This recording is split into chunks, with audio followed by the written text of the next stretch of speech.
দুর্নীতি হয়েছে যে রাজ্যের সরকারি স্কুলের বেহাল দশা, মানে ওখানেও এখন বিদ্যা অধরা, কি বলবেন সেই জায়গা থেকে? সরকারি স্কুলের বেহাল দশা সারা রাজ্য জুড়ে।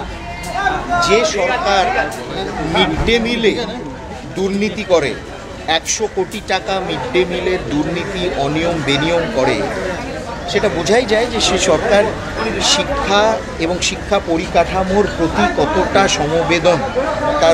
সমবেদনা রয়েছে সেটা বোঝা যায়। এবং সেই জন্যে শিক্ষা, স্বাস্থ্য, পরিকাঠামো, রাস্তাঘাট পুরোপুরি আর কি ভেঙে যায়, ভাঙার অবস্থায়।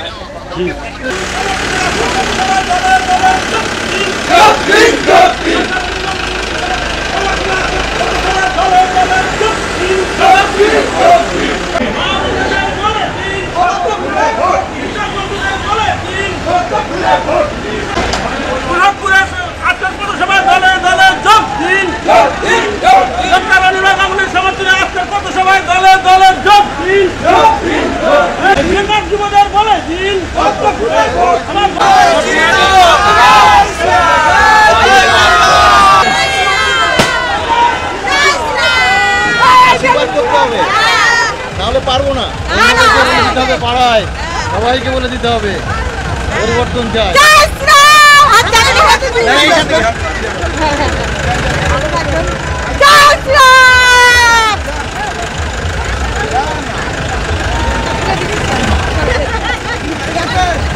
ঢাকমা যাবে, ঢাকমা যাবে, ঢাকমা যাবে, ঢাকমা যাবে, ঢাকমা যাবে। দিদি দিদি দিদি দিদি একটুখানি দেন, ঢাকমা যাবে।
ভারতীয় জনতা পার্টি যাদবপুর সাংগঠনিক জেলার উদ্যোগে আজকের এই সোনারপুর দক্ষিণ বিধানসভা 4 নম্বর মণ্ডলে যে পথসভা অনুষ্ঠিত হচ্ছে, এই পথসভায় উপস্থিত আছেন এই মণ্ডলের সভাপতি তারক মজুমদার মহাশয়, উপস্থিত আছেন ডক্টর অনির্বাণ গাঙ্গুলি।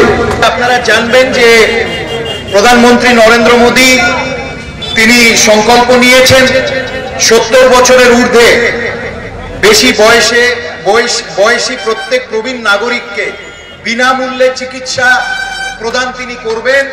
এবং এই হলো ফর্ম, আপনারা বিশেষ করে যারা 70-এর ঊর্ধ্বে প্রবীণ নাগরিক সিনিয়র সিটিজেন তাদের কাছে এই ফর্ম নিয়ে যাবেন, তাদেরকে ফিল আপ করাবেন এবং আয়ুষ্মান ভারত স্বাস্থ্য বীমার অন্তর্গত 5 লক্ষ টাকা চিকিৎসা তারা পাবে এবং তাদের কোনো যাতে কষ্ট না হয় সেই ব্যবস্থা তিনি করছেন।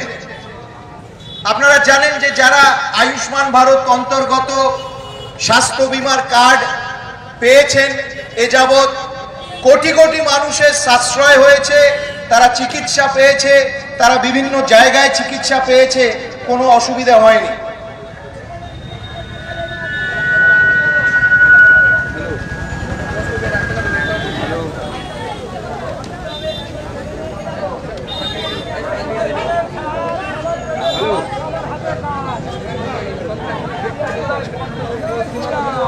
আমাদের জেলা সভাপতি অধ্যাপক মনোরঞ্জন জোয়ারদার মহাশয় বেরোচ্ছেন। একটা জিনিস জেনে রাখবেন আপনারা যে এই নির্বাচন প্রধানমন্ত্রী নরেন্দ্র মোদীকে নির্বাচিত করার নির্বাচন, তার বিরোধিতা যারা করছেন তাদের কাছে কোনো বিকল্প নেই। তার বিরোধিতা যারা করছেন তারা মানুষকে কি দিতে চায়, কি দেবেন, আগামী দিনে এই দেশকে কোন দিশায় নিয়ে যাবেন তারা পরিষ্কারভাবে বলতে পারছে না। আরেকটাও কথা আপনারা মনে রাখবেন, যে কথা কংগ্রেসীরা, বামপন্থীরা, তৃণমূল কংগ্রেস বারবার বলছে এবং আমি এইখানে আপনাদেরকে এই কথাটা আবার বলছি, বারবার বলছি, আপনারাও বলবেন। কেন মিথ্যা কথা বারবার বললে সেটা সত্য প্রমাণ করার চেষ্টা অনেকে করে। কংগ্রেসের শাসনে এবং কংগ্রেসকে সমর্থন চিরকাল বামপন্থীরা করেছে।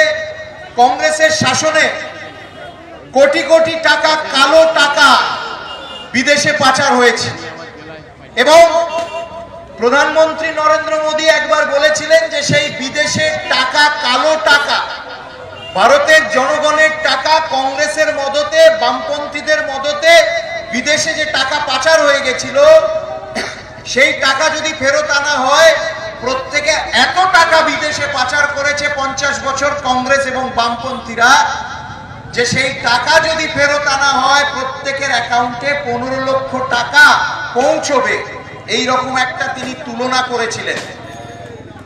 আমরা জবাব চাইছি যে 50 বছরে এত লক্ষ কোটি টাকা, কালো টাকা বিদেশে পাচার হতে দিল কেন কংগ্রেস এবং বামপন্থীরা? এই কংগ্রেস বলেছিল 2004 সালে যে তারা প্রত্যেক বছর 2 কোটি চাকরি দেবে। তাদের নির্বাচনী ইস্তাহারে তারা এই কথা লিখেছিল। 2 কোটি চাকরি দেওয়া তো দূরের কথা, তারা একটিও চাকরি 10 বছর তারা ক্ষমতায় ছিল তারা দিতে পারেনি।